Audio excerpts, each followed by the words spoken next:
everyone, welcome back to my channel. Also welcome to a brand new video. আমি খুব অবিন্যস্তভাবে এই ভিডিওটা শুরু করেছি, মানে একটু অগোছালোভাবে, নাহলে একটা দেরি হয়ে যাচ্ছে। আজকের ভিডিওটা আমার পুরোটাই জব রিগার্ডিং। তোমরা যাবতীয় প্রশ্ন করেছিলে সেগুলোই। আমার শরীরটা বেশ দুদিন ধরে খারাপ ছিল, মানে খারাপ বলতে খুবই খারাপ, মানে বছরে এরকম একবার হয়, এবারে যখন ওয়েদার চেঞ্জ হয় না, আমার একটু যেহেতু ব্রিদিং প্রবলেম আছে, আমার প্রচণ্ড ঠান্ডা লেগে গিয়ে মানে খুব বাজে ব্যাপার হয়েছিল। যাক গিয়ে সেগুলো আমি ব্লগে শেয়ার করব। আজকের ভিডিওতে আমি তোমাদের সাথে শুধুমাত্র জব রিগার্ডিং যাবতীয় প্রশ্ন আমার মাথার মধ্যে যেগুলো আছে, যেগুলো তোমরা আমাকে করেছিলে, সেগুলোরই উত্তর দেওয়ার চেষ্টা করব। যদি কিছু তারপরেও বাকি থেকে যায় আমাকে কমেন্ট সেকশানে জিজ্ঞাসা করো, আমি প্রত্যেককেই রিপ্লাই করি। আমি আলাদা আলাদাভাবে সবাইকে উত্তর দিয়ে দেবো যদি বাকি থেকে যায়। তাই আর বেশি কথা না বলে চলো শুরু করা যাক। আবার ফার্স্টে যারা আমাকে ফার্স্ট টাইম দেখছো তাদেরকে বলে দিই, আমি বর্তমানে একটা স্কুলে পড়াই। আমি সায়েন্স গ্রুপটা পড়াই। আমার সাবজেক্ট হচ্ছে বায়োলজি। তো সায়েন্স গ্রুপ স্কুলে তো ওরকম করে হয় না যে শুধু বায়োলজি পড়াবো, তো maths, life science, physical science সব কটাই নিতে হয়। হায়ার সেকশনে শুধুমাত্র আমি লাইফ সায়েন্সটা নিই। যাক কি, এবার আসি আসল কথাতে। তো এই ভিডিওটাকে আমি 3টে ভাগে রেখেছি, চেষ্টা করছি ঠিকঠাকভাবে গুছিয়ে করার। তো সবার ফার্স্টে আমি ক্রাইটেরিয়া রেখেছি, টিচিং প্রফেশনে যাওয়ার জন্য কী কী ক্রাইটেরিয়া লাগে, তারপরে তোমরা কিভাবে অ্যাপ্রোচ করবে, আর থার্ডে রেখেছি আমার ইন্টারভিউ এক্সপিরিয়েন্স, কারণ সেগুলো তোমরা সব এই রিলেটেডই জানতে চেয়েছিলে। ঠিক আছে, আর আমি একটুখানি আজকে আস্তে কথা বলছি। আমাকে একজন বলেছিল জোরে কথা বলতে, কিন্তু আজকে আমি সত্যি জোরে কথা বলতে পারছি না। ইদানিংয়ের ভিডিওগুলো একটু আস্তে হয়েছে, তার কারণ আমার শরীরটা খুব খারাপ, আর একটু নাকে হচ্ছে। দেখবে জোরে কথা বলতে গেলে যেটা হয় আর কি, গলায় মানে কফ থাকলে যেটা হয়। যাকগে, আসল টপিকে ফিরে আসা যাক।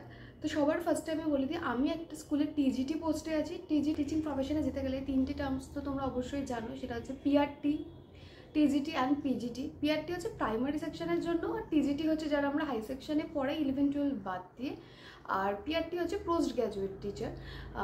সেখানে হচ্ছে তোমার এমএসসি থাকতে গেলে হায়ার সেকশনে পড়ানোর জন্য। তো আমি টিজিটি হিসেবে একটা স্কুলে পড়াই। আচ্ছা, এবার বলি ক্রাইটেরিয়া কী কী থাকতে হবে। সবার ফার্স্টে আমি প্রাইমারি দিয়ে শুরু করছি। প্রাইমারি টিচার হতে গেলে সবার ফার্স্টে তোমার ডিএলএড থাকতে হবে, এবং তার সাথে ডিএলএডের যে ডিগ্রিটা, গ্র্যাজুয়েশন তো কমপ্লিট করতেই হবে, ডিএলএড থাকতে হবে। আর হচ্ছে তোমার সিটেটের পেপার 1 কোয়ালিফাইড করতে হবে। এটা কিছু কিছু স্কুল চায় যে সিটেটের পেপার 1টা যেন ক্লিয়ার থাকে এবং তোমার সিভিটাও ভালো হয়। তোমার পিজিটি আর টিজিটির জন্য কী করতে হয়, টিজিটির ক্ষেত্রে তোমার গ্র্যাজুয়েশন লাগে। এখন এমএসসিটাও অনেক স্কুলেই চায়। এবার দেখো, এগুলো প্রাইভেট স্কুল, তোমাকে চাইতেই পারে, তাদের ইচ্ছে মতো তাদের রিকোয়ারমেন্ট থাকতেই পারে। তো সেই জন্য তোমার এমএসসি থাকলে সব থেকে ভালো হয়। তারপরে তোমার বিএড থাকতে হবে, আর সিটেটের পেপার 1 আর পেপার 2, মানে পেপার 2টাই তারা দেখে টিজিটি পিজিটির ক্ষেত্রে মাস্ট, যে তোমাকে ওটাতে ক্লিয়ার থাকতে হবে। সব স্কুল চায় না যে তুমি সিটেট কোয়ালিফাইড কিনা, তবে বেশিরভাগ প্রাইভেট স্কুলগুলো দেখে যে তোমার সিটেট কোয়ালিফাইড আছে কি নেই। এই হলো বিষয়। আশা করি ক্লিয়ার হয়ে গেছে। তাহলে গ্র্যাজুয়েশন, এমএসসি, তারপর যদি প্রাইমারিতে যেতে চাও তাহলে ডিএলএড, আর যদি হায়ার সেকশনে যেতে চাও তাহলে বিএড। আর সিটেটের পেপার 1 হচ্ছে প্রাইমারির জন্য, সিটের পেপার 2 হচ্ছে আপার প্রাইমারির জন্য। আমি বলবো সিটেট একবার যদি যখন দিচ্ছ বোথ দিয়ে দাও, মানে পেপার 1 আর পেপার 2 দুটো একসাথে দেওয়া যায়, একসাথে দিলে বেশি সুবিধা হয়। যাকে, এই গেল ক্রাইটেরিয়া। আচ্ছা, দ্বিতীয় হচ্ছে কীভাবে যোগাযোগ করবে, কী করতে হয়, অনেকে আমাকে বলছিলে। সবার ফার্স্টে একটা জিনিস বলে দিই, দেখো এই টিচিং প্রফেশনে সবার ফার্স্টে তুমি কিন্তু হিউজ স্যালারি এক্সপেক্ট করতে পারবে না। হ্যাঁ, কিছু কিছু তুমি খুব বড় যেগুলো গ্রুপ টাইপের স্কুল, সেগুলোতে তোমার হয়তো স্যালারির একটু বেশি হতে পারে, কিন্তু স্টার্টিংয়ে খুব বেশি একটা স্যালারি হয় না।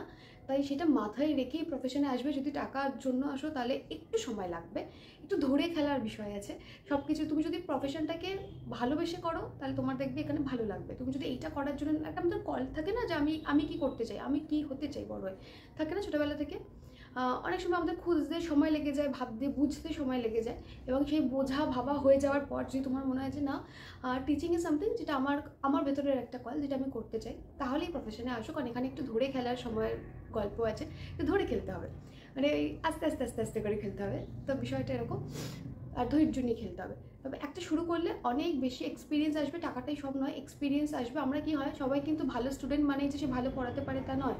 সেই জন্য এই যে একদম একটা পড়ানো শুরু করছো, তার মানে তোমাকে নিজেকে প্রচুর পড়তে হবে। এটা হচ্ছে প্রথম বিষয়। আমি সবার প্রথমে ভাবতাম কী বলতো, টিচার মানে হচ্ছে কি, মানে পড়াশোনা শেষ। হ্যাঁ, মানে ছোটোবেলায় এটা মনে হতো, ছোটোবেলায় ভাবতাম যে টিচার হবো আর পড়াশোনা করতে হবে, মানে শুধু পড়াবো। হ্যাঁ, কিন্তু না, একটা টিচারকে সারা জীবন পড়তে হয়। একটা টিচারকে কিন্তু সারা জীবন পড়তে, বরং সারা জীবন শিখতে হয়। আমি বলবো, মানে পড়ানোটা তো খুব সেকেন্ডারি, আমি বলবো সারা জীবন শিখে যেতে হয় এবং শেখাতে হয়। আর এইটা সবসময় মাথায় রাখবে, এখনকার যুগে না তোমার কাছে যা নলেজ আছে তোমার স্টুডেন্টের কাছে সেম নলেজ আছে। তার কারণ হচ্ছে এখন সব কিছু অ্যাভেলেবেল, তারা গুগল করে সব কিছু জেনে আছে। তো ইন্টারাকশনটা ভীষণ ইম্পর্টেন্ট, কীভাবে তুমি পড়াচ্ছ, কীভাবে তাদের সাথে ইন্টারাক্ট করছো, তোমার মানে তোমার স্ট্রাকচারটা কী পড়াশোনার ক্ষেত্রে সেটা ভীষণ ইম্পর্টেন্ট। সবার নিজস্ব একটা ইউনিক টেকনিক থাকে, সেটা ইম্পর্টেন্ট। ওই একই পন্থায় যাবো গিয়ে রোজ এটুকু পড়িয়ে চলে আসবো ওইভাবে কিন্তু হবে না, কারণ এখন সবাই সব জানে, মোটামুটি জানে। তুমি না পড়ালে ওরা গুগল থেকে সার্চ করে নিয়ে ঠিক চালিয়ে দিতে পারবে, তাই না? এটা তোমরা সবাই জানো, মানে তোমার থেকে নলেজ অলরেডি ইন্টারনেটে পড়ে আছে বেশি। তো সেই জন্য নিজেকে সেইভাবে তৈরি করতে হবে যাতে তুমি স্টুডেন্টদের সাথে ইন্টারাক্ট করো, স্টুডেন্টরা তোমাকে ভয়ও পাবে ভালোবাসবে, সেই একটা সমীকরণ যাতে সবসময় থাকে।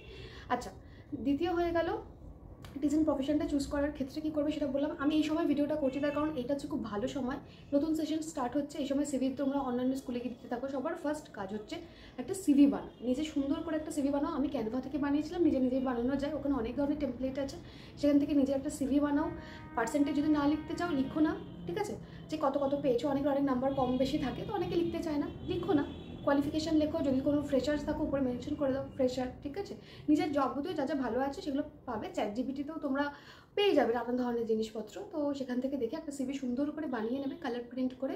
কিছু স্কুলে একটা ভালো খামে ভরে ওখানে গিয়ে দিয়ে আসো। কিছু স্কুলে দেখবে ভালো, অনেক ধরনের বড় স্কুলে অনলাইনও হয়, কিছু স্কুলে অফলাইনও হয়। তো যেখানে তোমার আশেপাশে নিয়ারেস্ট যে স্কুলগুলো আছে, যেখানে তুমি আধা 1 ঘন্টার মধ্যে ট্রাভেল করে যেতে পারবে, এই ধরনের স্কুলগুলো সার্চ করো এবং সেখানগুলো একটা শর্ট লিস্ট করে নাও যে এই কটা স্কুল আমি দেবো। তার মধ্যে 15-20টা স্কুল থাকতেই পারে। এবং তারপর আস্তে আস্তে গিয়ে সেই স্কুলে গিয়ে তুমি জাস্ট সিভিটা ড্রপ করে দিয়ে আসো, ঠিক আছে? তারপরে ওখান থেকে যখন ভ্যাকেন্সি আসবে কল করবার, এবং এইটা হচ্ছে প্রসেস, এটা ছাড়া আর কোনো প্রসেস নেই রিক্রুটমেন্টে। আর এটাই কিন্তু একমাত্র প্রসেস, তোমাকে সিভি ড্রপ করতে হবে এবং ভ্যাকেন্সি এলেই তারা তোমাকে ডেকে নেবে। কারণ প্রাইভেট স্কুলে কী বলতো, প্রচণ্ড চাপ থাকে। এবং প্রাইভেট স্কুলে আমি এই যে আমার দেখো 6 মাস মতন হতে যায়, আমার এক্সপিরিয়েন্স বলে প্রাইভেট স্কুলে প্রচণ্ড তাড়াতাড়ি ভ্যাকেন্সি আসে। এবং ট্রাই করতে থাকো, দিতে থাকো। 20টা স্কুলে দিলে একটা স্কুল থেকে ঠিক না ঠিক তুমি একটা কল পাবে। একটু অপেক্ষা করতে হবে, ধৈর্য ধরতে হবে। শুরুতে আমি বলে দিয়েছি, মানে ওই অস্থির হলে চলবে না, কেন আসছে না, কেন কল করছে না। তুমি পড়াশোনাটা চালাতে থাকো, ঠিক আসবে। জবে আসা সেই অপরচুনিটিটা যেন মিস না হয়ে যায়। তুমি পড়ছো না, সারাদিন ল্যাদকে ফোন ঘেটেছে কাটিয়ে দিচ্ছ, সেটা করো না। সিভি তো দিয়ে এসছো, জবে আসবে সেটা করো না। নিজেকে প্রিপেয়ার করতে থাকো, যে নিজের সাবজেক্টের উপর একটা দখলে রাখো, যাতে যখনই আসুক না কেন আমি সেই অপরচুনিটিটা যেন আমার হাত থেকে বেরিয়ে না যায়। আচ্ছা, এবার আসি হচ্ছে আমার ইন্টারভিউ এক্সপিরিয়েন্স। আমি 2টো স্কুল ইন্টারভিউ দিয়েছিলাম, ঠিক আছে? দুটোতেই আমার হয়ে গিয়েছিল। কিন্তু সবার ফার্স্ট টাইম যে স্কুলে দিয়েছিলাম সেটা কল্যাণীতে। সেই স্কুলে আমার একটা সমস্যা হয়েছিল, সেটা হচ্ছে কি আমাকে যে সময় আমি 3 দিন গিয়েছিলাম। হ্যাঁ, মানে আমার ইন্টারভিউটা ওখানে হচ্ছে লেখা পরীক্ষা হয়েছিল, এবং সেটা স্কুলের উপর ডিপেন্ড করে। যেহেতু এগুলো প্রাইভেট স্কুল, কিছু স্কুল তোমাকে রিটেন এক্সাম নেবে, কিছু স্কুল তোমাকে ডেমো ক্লাস নেবে, ঠিক আছে? আমার ফার্স্ট ডেটায় তোমার লেখা পরীক্ষা হয়েছিল, পরে একটা ডেমো ক্লাস হয়েছিল। তো এটা ডিপেন্ড করছে তাদের উপর, তারা কীভাবে তোমাকে দেখতে চায়, ঠিক আছে? অ্যাজ এ টিচার হিসেবে তোমার কী গুণগুলো কীভাবে দেখছে। তো আমি যখন ফার্স্ট এক্সামটা দিয়েছিলাম শিশুপাঠ ভবন, ওখানে কিন্তু পুরো মাধ্যমিকের লেভেলের পরীক্ষা হয়েছিল। আমাকে রচনা লিখতে হয়েছে বাংলাতে, ইংলিশে, ঠিক আছে? এই ধরনের অঙ্ক এসেছিলো, মানে বেশ ভালো রকমের একটা পরীক্ষা হয়েছিল। এবং সেটাতে আমি যখন কোয়ালিফাই করি, তারপরে আমার আবার একটা ইন্টারভিউ হয়। ইন্টারভিউতে আমি যখন কোয়ালিফাইড হয়, তারপরে আমাকে আরেক দিন ডাকা হয়, ঠিক আছে? আমি 3বার গিয়েছিলাম। এটা আগের বছর শীতের সময়। হ্যাঁ, তখন কী হয়েছিল, আমাকে ফেব্রুয়ারি থেকে জয়েন করতে বলেছিল, কিন্তু ফেব্রুয়ারি 2 তারিখে তোমাদের যদি মনে থাকে আমার অলরেডি ডুয়ার্স যাওয়ার ছিল, এবং ডুয়ার্সের টিকিটটা অনেক আগে কাটা ছিল, এবং আমরা একা যাচ্ছিলাম না। একা গেলে আমরা ক্যান্সেল করে দিতে পারতাম, কিন্তু সাথে অনেকে যাচ্ছিলো বলে সেটা ক্যান্সেল করা হয়নি। তো আমি খুব অনেস্টির সাথে বলে ফেলেছিলাম যে আমার ডুয়ার্সে যাওয়া আছে। যদি আমি তখন না বলতাম ইন্টারভিউ প্যানেলে এবং পরে জয়েন করার পর ছুটি নিতাম, তাহলে হয়তো জিনিসটা দেখতে বাজে লাগতো, আনএথিক্যাল হতো। কিন্তু এখন বর্তমান যুগে হয়তো এরকমটাই নিয়ম, এবং সেই জন্য সেটা হয়নি। এবং ঠিক আছে, বলে না কোনো কিছু হয়নি বলে সেটা নিয়ে আফসোস করো না, পরবর্তী সময় আরও ভালো ভালো অপরচুনিটি তোমার জন্য অপেক্ষা করবে, এবং সেটাকে তখন একদম লুপে নিতে হবে, এরকম ব্যাপার। যাকে তো তারপরে আমি আবার সিভি জমা দেওয়া স্টার্ট করে দিই, এবং তারপরে আমি বর্তমানে যে স্কুলে করছি সেই স্কুল থেকে আমার একটা কল আসে। আমার মনে আছে 18ই জুন, 18 তারিখে আমার ফোন আসে যে আমার 19 তারিখে ইন্টারভিউ আছে। 19 তারিখে আমি ইন্টারভিউ দিতে যাই, অলরেডি আমার চ্যানেলে সেটা একটা ব্লগ আছে। ইন্টারভিউ দিতে যাই, 20 তারিখে থেকে আমি জয়েন করি, ঠিক আছে? ইন্টারভিউ কীরকম হয়েছিল, সবার ফার্স্টে কিছু বেসিক জিনিস দেখেছিল, তারা অবজার্ভ করে যে তুমি তারা হট করে হয়তো ক্লাস থেকে বেরিয়ে গেলো, দেখলো তুমি উঠে দাঁড়ালে কি না, এই জিনিসগুলো যে বেসিক ম্যানার্স যেগুলো সেগুলো অবজার্ভ করে। তারপরে একটা ডেমো ক্লাস হয়, যে ডেমো ক্লাসটা কি, ধরো তুমি তোমার যেটা সাবজেক্ট, হ্যাঁ ধরো আমার যেরকম সায়েন্স গ্রুপ, ঠিক আছে, মানে বায়োলজি, আমি বায়োলজি থেকে 2টো চ্যাপ্টার করে গেছিলাম। এবং অনেক সময় হয়, যেমন কেভিএসের আমি একবার দিতে গিয়েছিলাম, আমার হয়নি, আমাকে অ্যালাউই করেনি ইন্টারভিউ দেওয়ার জন্য, কারণ আমার সাবজেক্ট ওখানে ওদের ওয়েবসাইটে গন্ডগোল ছিল। সেটা ওরা পরে আমার থেকে সরিও বলেছিল, যাকে সেটা পরে কোনোদিন শেয়ার করবো।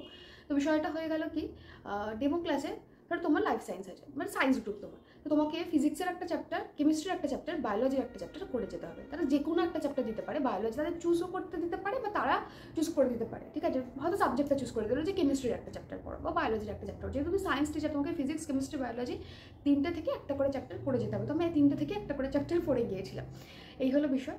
এবং তারপরে ডেমো ক্লাস হবে। ডেমো ক্লাস হচ্ছে টিচারকে তোমাকে ধরে নিতে হবে স্টুডেন্ট এবং তোমাকে পড়াতে হবে। আর আমি বাইলিঙ্গুয়ালেই পড়ে, মানে ইংলিশ আর বাংলা। আমার দেখো, আমরা বাংলা মিডিয়াম থেকে এসেছি, অত ফ্লুয়েন্টলি আমি ইংলিশ বলতে পারি না, একদম সত্যি কথা, মানে টুটাফুটাই হয়।